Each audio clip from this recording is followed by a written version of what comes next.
Well, another major election. There could be a major shift in South Korea's politics this week. Voting is taking place right now in their presidential election, and it could bring about a big change.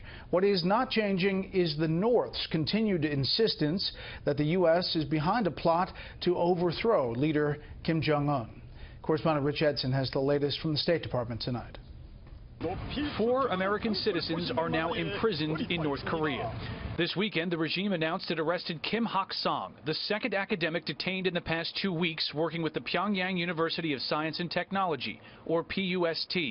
In a statement to Fox News, the university says, quote, "We understand that this detention is related to an investigation into matters that are not connected in any way with the work of PUST. Detaining American citizens, flagrant violations of United Nations Security Council resolutions on nuclear weapons and missile development, and horrific treatment of its citizens. The Trump administration says North Korea is the United States' primary security challenge, and the U.S.'s most important regional ally is holding an election Tuesday that will reshape that relationship." Who is the president who can confidently say what he has to say to the U.S., China, Japan, and North Korea? In March, South Korea impeached and removed its president. Voters now select a replacement. Polls show Moon Jae-in is the frontrunner. He says sanctions alone are insufficient in addressing North Korea's nuclear program. He's pushing for direct negotiations with North Korean dictator Kim Jong-un.